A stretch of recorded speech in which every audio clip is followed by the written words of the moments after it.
आवेश।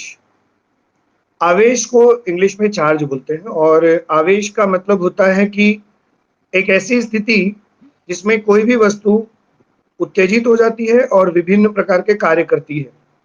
यदि कुल मिला के कहें तो आवेश एक प्रकार की फिजिकल क्वांटिटी है, यह एक भौतिक राशि है जो दो प्रकार की होती है, एक धनात्मक आवेश और एक ऋणात्मक आवेश। ये धनात्मक आवेश और ऋणात्मक आवेश जो है ये निर्भर करता है कि हमें किस प्रकार का आवेश उपयोग करना है, क्योंकि इस पृथ्वी में जितनी भी भौतिक वस्तुएं हैं वो सारी की सारी वस्तुएं विभिन्न प्रकार के परमाणुओं से मिलकर बनी होती हैं और ये परमाणु एक दूसरे के प्रति गति करते हैं। कोई भी व्यक्ति या कोई भी परमाणु या कोई भी वस्तु जो है प्राकृतिक रूप से स्वतंत्र रूप से गति नहीं कर सकती, उसे आवेशित किया जाता है। कुछ आवेश प्राकृतिक होते हैं और कुछ आवेश कृत्रिम होते हैं। प्राकृतिक आवेश की अगर बात करें तो जैसे बादल गरजते हैं, बिजली चमकती है, तो बिजली का चमकना आवेश के कारण होता है। भूकंप आते हैं, धरती के अंदर भूगर्भीय हलचल होती है, वहां भी आवेश होते हैं। जल के बहने से विद्युत का उत्पादन किया जाना, ये कृत्रिम आवेश का उदाहरण है। तो आवेश जो है वो कुल मिला के एक भौतिक राशि है जिसका उपयोग जो है वो मानव अपने लिए करता आया है शुरू से ही और अभी भी करता है। So exactly the mean of charge is that charge is a physical quantity which is using to attract or impulse atoms and the things together। जितने भी प्रकार की चीजें होती है उनमें या उनको आवेशित करने के पीछे उसके उपयोग का ही कारण सबसे बड़ा होता है। जैसे कि आवेश की अगर बात करें तो चुंबकीय आवेश भी होता है, मैग्नेटिक चार्ज होते हैं, विद्युत आवेश होता है, इलेक्ट्रिक चार्ज होते हैं, इलेक्ट्रॉनिक चार्जेस होते हैं। तो यह निर्भर करता है कि हमें किस प्रकार का आवेश चाहिए। चुंबकीय गुणों के कारण होने वाले आवेशित को चुंबकीय आवेश कहते हैं। इसमें धनात्मक और ऋणात्मक चीजें जैसी चीज शब्दों का प्रयोग नहीं किया जाता, इसमें आकर्षण और प्रतिकर्षण का उपयोग करते हैं। लेकिन जब विद्युत की बात होती है तो विद्युत आवेश वो आवेश होता है, यानी विद्युत आवेश इलेक्ट्रिक चार्ज के एग्जैक्ट डेफिनेशन जो है वो यही, electric charge is a physical quantity which will be used to attract or impulse or repulse the electrons together so that the flow of current will be used to the human beings। So electric charge is not only charges that has been natural, it is a man-made charges that will be used to uh, attract or impulse। कौन है? हाँ आ जाइए please.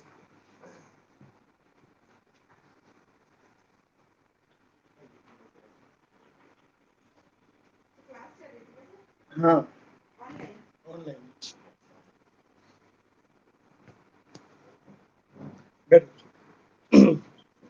ये दीजिए, इसको मैं set कर देता हूँ। I'll back in 5 minutes, wait।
अच्छी खासी क्लास चलत रही इसमें और एकदम फ्लो आगे रही से गो मजाक नहीं करो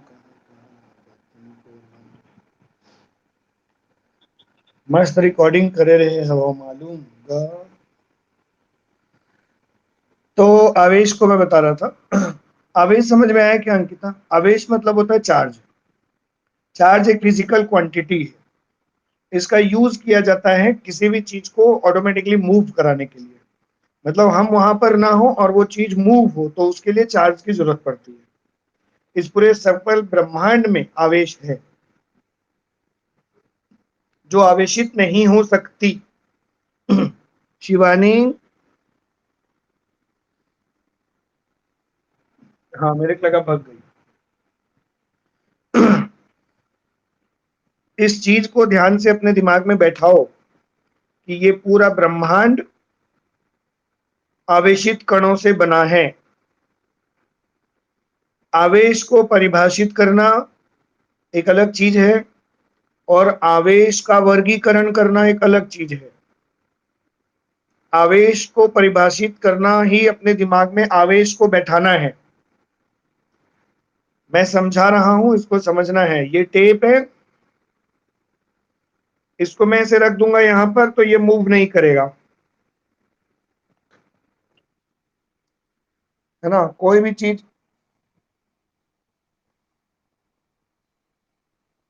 अरे कैसा कैसा हो गया मैं?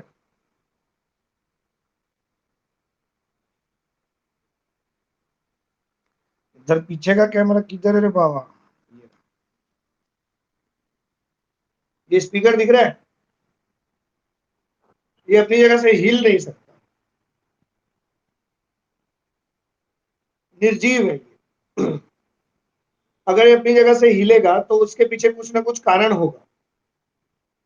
या तो उसमें पवन ऊर्जा यानी विंड एनर्जी लगेगी तभी अपनी जगह से हिल के दूसरी जगह चले जाएगा। हम ये चाहते हैं कि इसमें ऊर्जा का प्रवाह हो और ये अपनी जगह से मत हिले और इसमें से गाना बजे। तो इसमें से गाना बजने के लिए मुझे इसका जो वायर है इसके अंदर डालना पड़ेगा जिससे ये आवेशित हो जाएगा। और जैसे ही ये आवेशित हो जाएगा, इसके अंदर जो व्यवस्था की गई है जिन कणों की, वो देखो वो आवेशित हो गया। तो आवेशित होने के कारण वो जल गया। इसका मतलब उसके अंदर में ऐसी व्यवस्था की गई है कि जिसको आवेश देने पर वह काम चालू कर दे।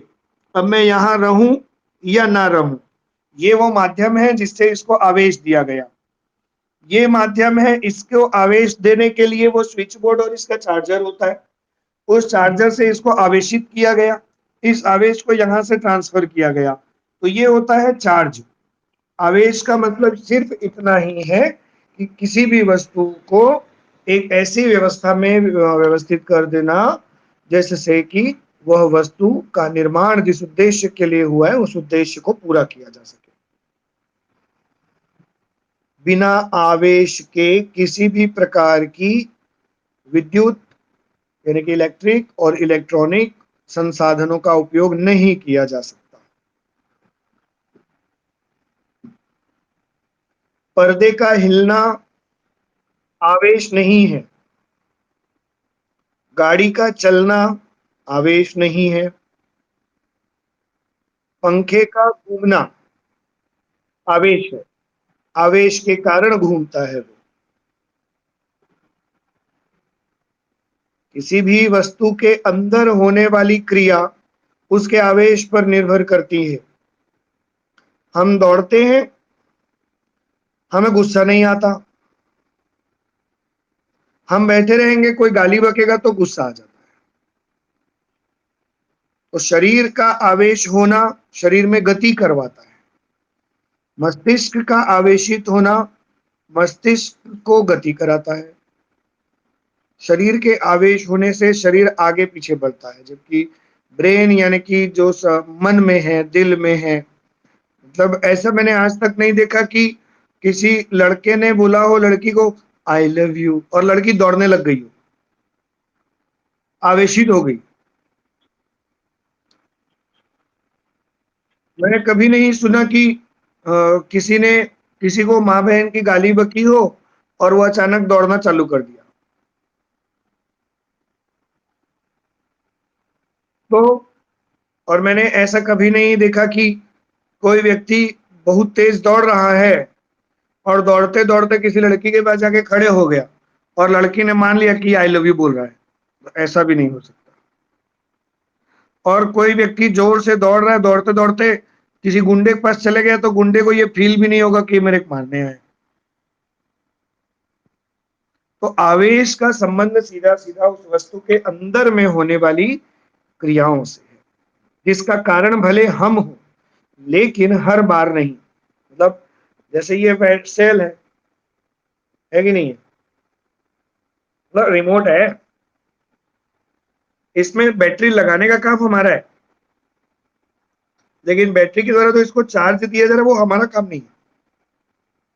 बैटरी को बनाने का काम हमारा है, इसके अंदर में ऐसी व्यवस्था करना हमारी जिम्मेदारी है ताकि वो जहां पे लगाई जाए वो वहां पर उसके उपयोग में सार्थक हो सके। और अगर आपको आवेश के बारे में बोलना है तो समझना है तो देख लो, बड़े से बड़ा कण जिसमें पृथ्वी भी शामिल है, पृथ्वी भी आवेशित है, पूरे ब्रह्मांड में ऊर्जा है, नहीं है? हर ग्रह के पास में अपनी खुद की गुरुत्वाकर्षण शक्ति होती है। यही गुरुत्वाकर्षण शक्ति, इसको ग्रेविटी बोलते हैं, ये उनके आवेश के कारण होती है। पृथ्वी के बाहरी सतह का आवेश मान लीजिए 100 किलोमीटर है, तो 100 किलोमीटर के दायरे में आने वाली हर चीज पृथ्वी की तरफ अट्रैक्ट हो जाएगी, लेकिन 100 किलोमीटर से दूर जैसे जाएगी वो हवा में घूमते रहेगी और तब तक घूमते रहेगी न्यूट्रल और जीरो होके, जब तक कि वो किसी ऐसे ग्रह या कण के संपर्क में नहीं आती जो उसको अपनी तरफ खींच ले। उनकी स्थिति ठीक उसी प्रकार है जैसे कि अभी अदीप झा और वो डी तरुण, इस प्रकार के लोग अभी घूम रहे हैं, वो किसी की तरफ अट्रैक्टेड नहीं है, एग्जैक्टली पढ़ाई की तरफ अट्रैक्टेड नहीं है। समझ रहे हो क्या? समझ गए होंगे, समझ गए। तो आप लोग भी वैसे ही घूम रहे थे, अभी मैंने आपको अट्रैक्ट कर लिया तो मैं ग्रह हो गया। मैं मोटा हो गया हूं? नहीं वो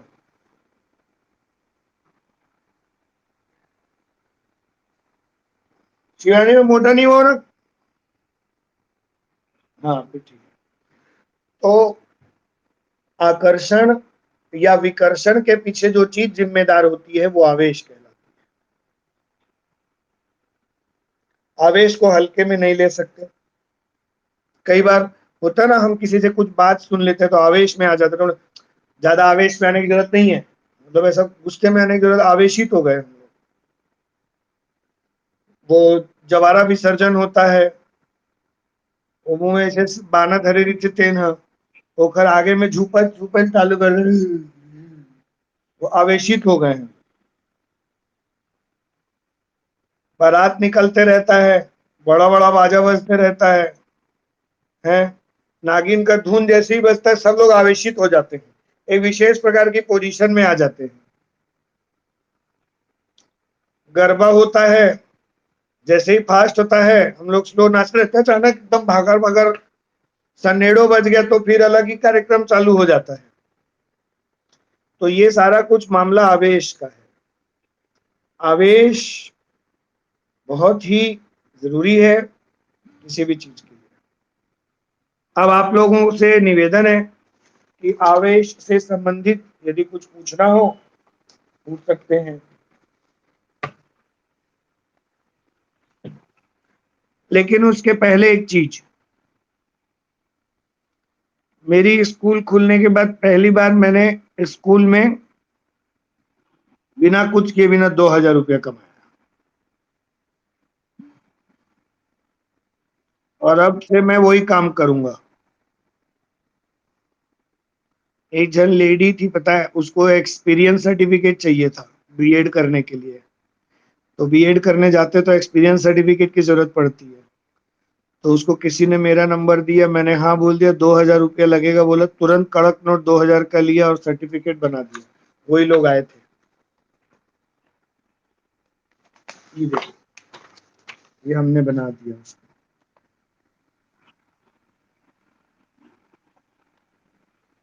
इस चीज का 2000 रुपया लिया तुमने।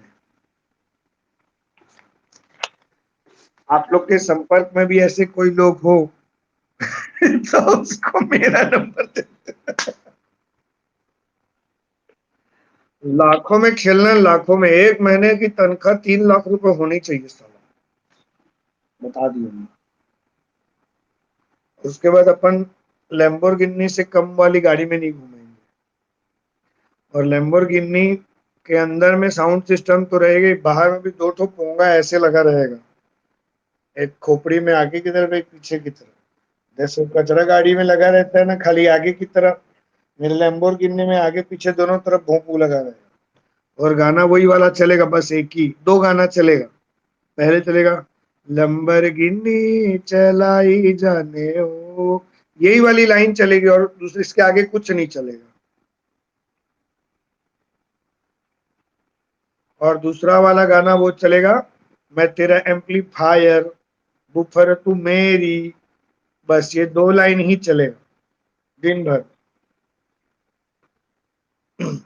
तो ये हो गया आवेश। मैंने आवेश के बारे में आप लोगों को काफी कुछ बता दिया है। अब आप लोग अपनी बुक में जो दिए हुए हैं, electronic theory of origin of charge. अच्छा अभी मत पढ़ना, मैं आप लोगों को और बताऊंगा इसके बारे में थोड़ा सा।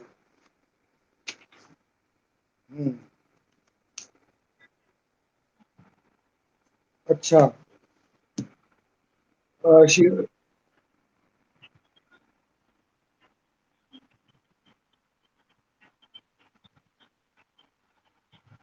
ठीक है अंकिता, आप अपने बुक का फोटो खींच करके भेज दो उसको, है ना, फोटो खींच के भेज दो उसको।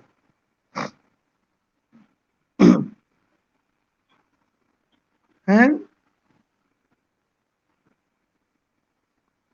तेरे को मैं भेज दूंगा, तू क्या। और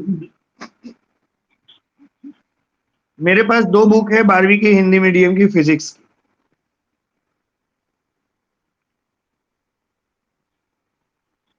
ये बुक का चार्ज है 450 रुपए। आप 1100 रुपए दे के ले जा सकते हो। हाँ,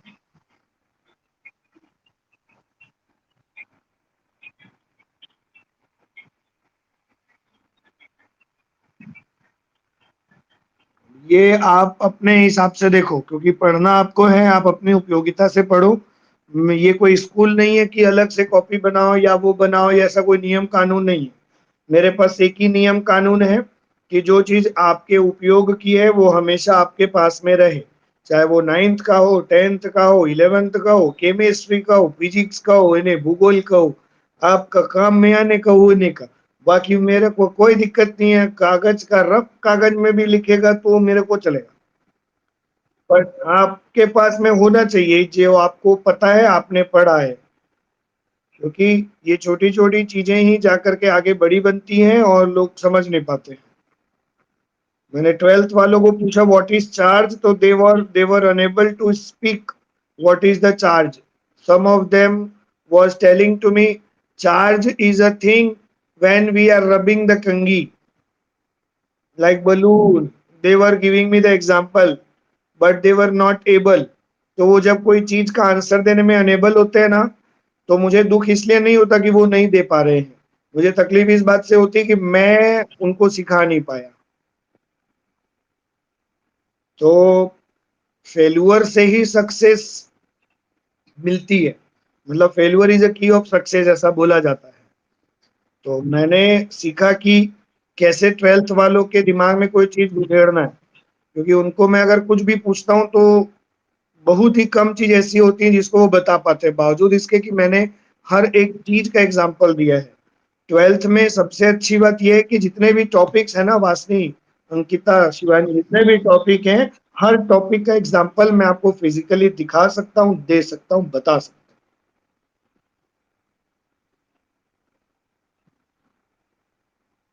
आप लोग अच्छे से पढ़िए, सीखिए, उसको भूलिए मत। भविष्य में पढ़ेंगे हम लोग दोबारा, इस चीज़ को मत सोचिए, है ना?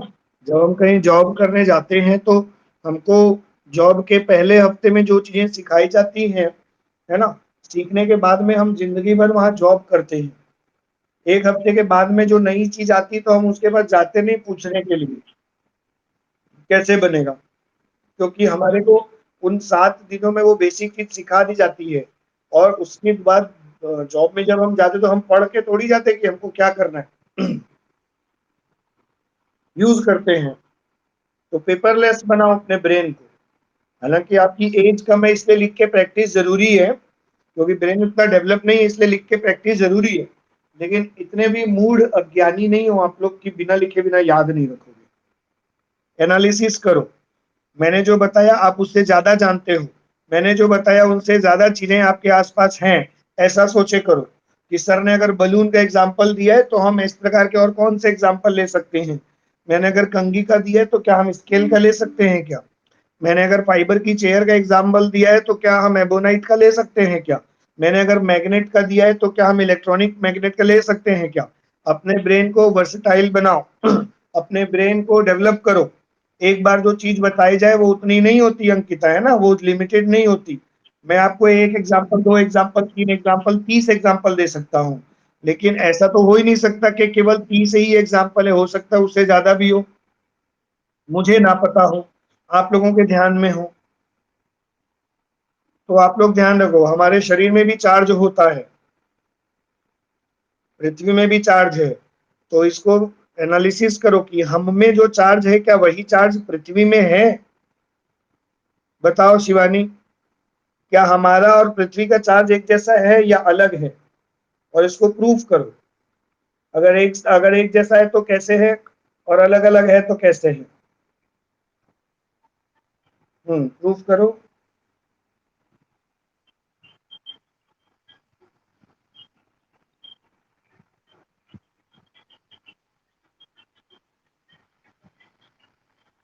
हम में कौन सा चार्ज है?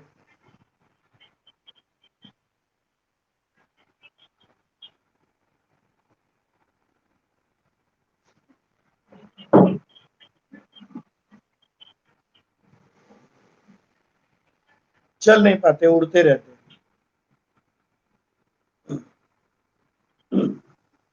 बताओ कि हम में कौन सा चार्ज है वासनी, और पृथ्वी में कौन सा चार्ज है?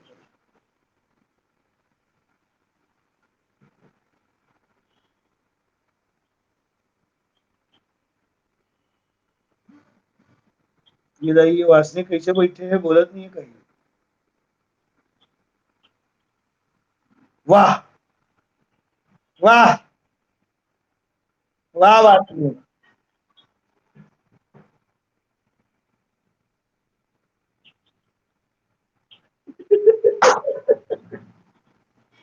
वासनी, वासनी, वासनी।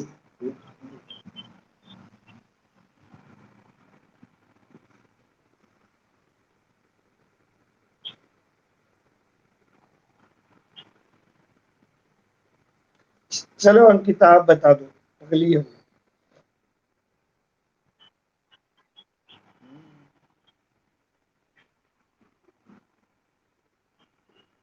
मेरी आ रही है।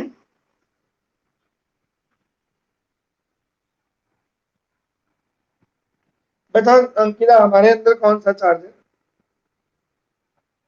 अब पृथ्वी में सोच के बोल। हम लोग नेगेटिव चार्ज वाले हैं, और पृथ्वी में पॉजिटिव चार्ज है। उल्टा बोल रही है।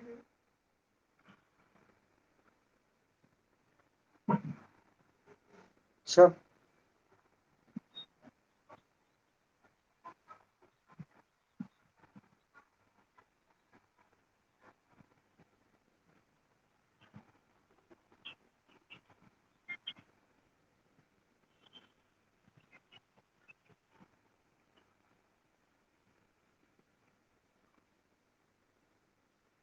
हिमालय की गुफाओं में बैठने वालों को नेटवर्क कैसे पकड़ेगा बे?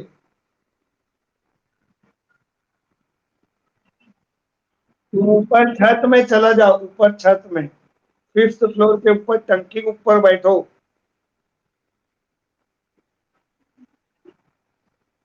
अच्छा, बताओ ना भाई अंकिता, बिजली गरजती है, बिजली जमीन पे गिरती है, तो बिजली के अंदर नेगेटिव चार्ज होता है।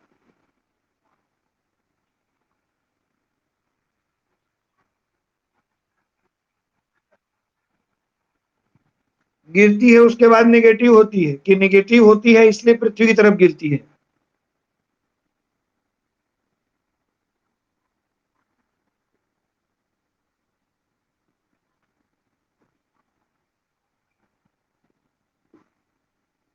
बारिश की बूंदों का जमीन की तरफ गिरना, यह गुरुत्वाकर्षण है, चार्ज नहीं है।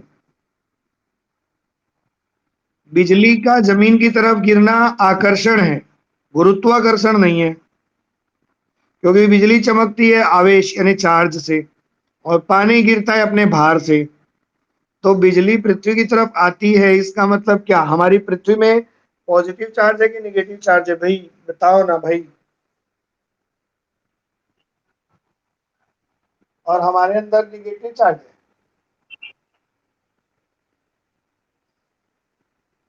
पक्का? और बादल की बिजली में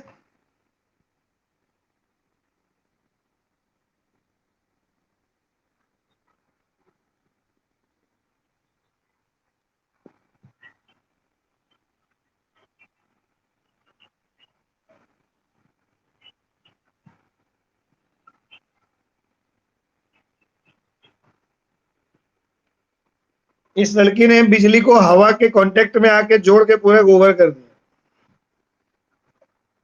हवा का कोई लेना देना ही नहीं है चार्ज से।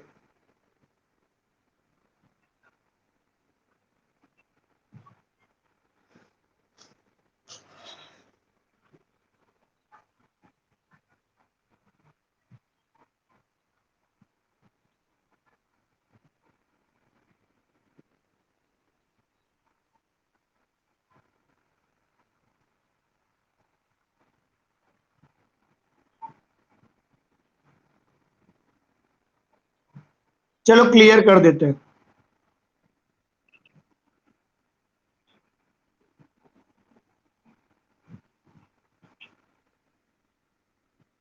बादल,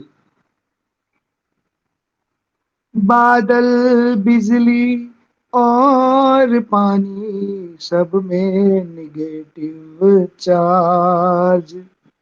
गिरना होगा पृथ्वी पर उसको पॉजिटिव बन के विचार। हाँ, इतना मधुर पॉजिटिव चार्ज का प्यार लेना होगा जन्म तुझे कई कई बार। हमारी पृथ्वी धनात्मक आवेश से आवेशित होती है। मनुष्यों के अंदर विभिन्न प्रकार की प्रतिक्रियाओं के फलस्वरूप नेगेटिव चार्ज उत्पन्न होता है, और पृथ्वी का भौगोलिक क्षेत्र, ज्योग्राफिकल एरिया बड़ा होने के कारण पॉजिटिव चार्ज बहुत ज्यादा मात्रा में होता है, इसलिए यह पृथ्वी पर रहने वाले प्राणियों की तुलना में कई हजार गुना ज्यादा है। इसलिए पृथ्वी पर रहने वाले प्रत्येक प्राणी पृथ्वी की तरफ आकर्षित होकर खड़े रहते हैं। तो इसका मतलब सर क्या ये भी है कि हमारे हाथों में निगेटिव चार्ज है? हाँ बिल्कुल है। तो हम इसको, ये हाथ हमारे पृथ्वी की तरफ से जाके काहे नहीं चिपक जाते फिर? इसलिए क्योंकि हम में चार्ज का जो डिस्चार्ज है, हमारा चार्ज का डिस्चार्ज मतलब हर चार्ज को डिस्चार्ज होने का एक पॉइंट होता है। वो पॉइंट भी आपके इस साल कोर्स में है ना? वो पॉइंट भी कोर्स में है। तो वो जो चार्ज का पॉइंट होता है, उसका पॉइंट होता है हमारे पैर के फुटप्रिंट्स, वहां से वो डिस्चार्ज होता है। जिन लोगों के पैर नहीं होते, सोचो उनके बारे में। कुछ लोग हाथ से भी चलते हैं, मकोड़ा स्टाइल वाला, बिजली जिम्नास्टिक वगैरह। तो उसका मतलब चार्जिंग डिस्चार्जिंग पॉइंट डिसाइड करना होता है। आप अगर ऐसा कर लोगे तो ये ऐसा हो जाएगा, ऐसा नहीं है। मतलब पृथ्वी में कोई नियम नहीं कि पैर से ही चलना पड़ेगा, ऐसा कोई नियम नहीं है। ये हमारी कंफर्टेबिलिटी और सहूलियत है कि हम पैर से चलते हैं। आप घुटने से भी चल सकते हो, ऐसा नहीं कि घुटना जमीन में रखोगे और आप जमीन से उड़ने लग जाओगे। आप रेंग के भी चल सकते हो, ऐसे लेट जाओ और ऐसे से रेंगो, देखो आगे बढ़ोगे। अब यहाँ पे कोहनी के वजह भी चल सकते हो। इसका मतलब क्या होता है कि there is not a rule of earth and in between the human beings that कि they have to walk with the foot only. Body का चार्ज नेगेटिव है, ये फाइनल है। अब इसको संपर्क में कैसे लाना है पृथ्वी के, वो हमारे ऊपर है। ओके, बादल में धनात्मक चार्ज नहीं होता, वहां ऋणात्मक चार्ज होता है, और उन ऋणात्मक धनात्मक चार्जों के कारण वहां आवेश उत्पन्न होता है। तो आवेश जब उत्पन्न होता है तो वो होता है निगेटिव। वो कैसा होता है? निगेटिव। और धरती में होता है पॉजिटिव। तो धरती का चार्ज ज्यादा है और निगेटिव कम है, इसलिए वो धरती की तरफ आता है। समझ में आया? हमेशा कम ही ज्यादा की तरफ जाता है, ज्यादा कभी कम की तरफ नहीं जाता चार्ज के मामले में। मतलब पॉजिटिव चार्ज पावर बढ़ा है ना, तो ये उसको खींचेगा, हम उसकी तरफ नहीं जाएंगे। जिसमें ज्यादा ताकत होगी वो कम ताकत वाले को अपनी तरफ खींच लेगा। बारिश की बूंदों में भी ऋणात्मक चार्ज होता है। वो जैसे ही जमीन की तरफ आती है तो वायुमंडल में उसका कुछ नहीं होता, वायुमंडल में उसका कुछ नहीं होता। जैसे ही वो किसी ऐसी चीज के संपर्क में आती है जो धरती के संपर्क में है,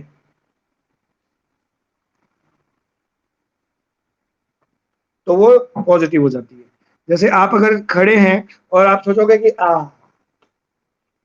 मैंने तो धरती पे पानी की बूंद को टपकने नहीं दिया, डायरेक्ट मुंह में ले लिया, आप टच हो धरती पे। अब हवा में उड़ो ना बिना किसी साधन के, और उसके बाद ले गला खराब हो जाए। ठीक है।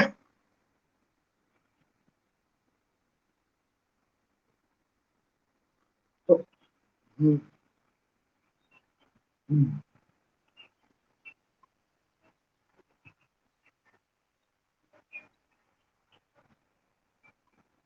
आ, ये आपके मोहल्ले में पॉसिबल नहीं है। आजकल के मरुधर अपार्टमेंट की छत में जब आप जाओ और वहां से ऐसा उल्टा कूदो नीचे की तरफ, ऊपर मुंह करके तो आप हवा में रहोगे और पानी सीधा मुंह में जाएगा। या फिर आप हवाई जहाज में जाओ और कूद जाओ वहां से, लेकिन बारिश के मौसम में कूदना। या फिर उससे भी अच्छा तरीका ये है कि आप गरुड़ को बुलाओ और उसको बोलो आपको ऐसे खोपड़ी पकड़ के अपने पंजों में ऐसे खोपड़ी पकड़े और ऐसे उठा के ले जाए और छोड़ दे ऊपर से, वो भी उल्टा। आ, आ, ऐसा वाला हो जाएगा। ठीक है। तो आज आवेश की कहानी मैंने आपको सुनाई है। आप लोग इसको पढ़िएगा, अच्छे से समझिएगा। ऐसी चीजों को दिमाग में हमेशा रखना है ताकि भविष्य में कभी पूछना ना पड़े किसी और को, या रिवाइज ना करना पड़े, या एग्जाम पे तैयारी ना करना पड़े। ठीक है। छत्तीसगढ़ के माध्यमिक शिक्षा मंडल का अगले साल भी यही हाल रहेगा, लेकिन हम लोग अपनी पढ़ाई जारी रहेंगे रखेंगे, क्योंकि कोरोना अगले साल भी नहीं जाएगा। तो ध्यान रखिए, सुरक्षित रहिए। हमारे आकाशवाणी के एक अनाउंसर है प्रीति दीदी, उनके हस्बैंड आज सवेरे सवेरे स्वर्ग सिधार गए कोरोना से, और मेरी आज ड्यूटी लगी है। तो भूत बंगला है वो पूरा, बाकी की कहानी शिवानी को पता है। ठीक है। सुरक्षित रहिए, सेफ रहिए। थोड़ा सा केस कम होने लगा है, रायपुर में 1000 आने लगा है, लेकिन फर्टैलिटी दोनों अभी बनी हुई है। मोदी जी चुनाव हार गए हैं बंगाल में, बड़ा दुख का बात है। लेकिन पिछली बार 3 सीट जीते थे, इस बार 80 सीट जीते हैं। तो कम से कम ममता बनर्जी को अपने मनमानी तो नहीं करने देंगे, डंडा डाल देंगे। ठीक है शिवानी। तो चलिए गुड बाय, कल मिलेंगे हम लोग 9 बजे। मैं आज देरी हो गया रे, भूल गया था कि 9 बजे से क्लास। बाय।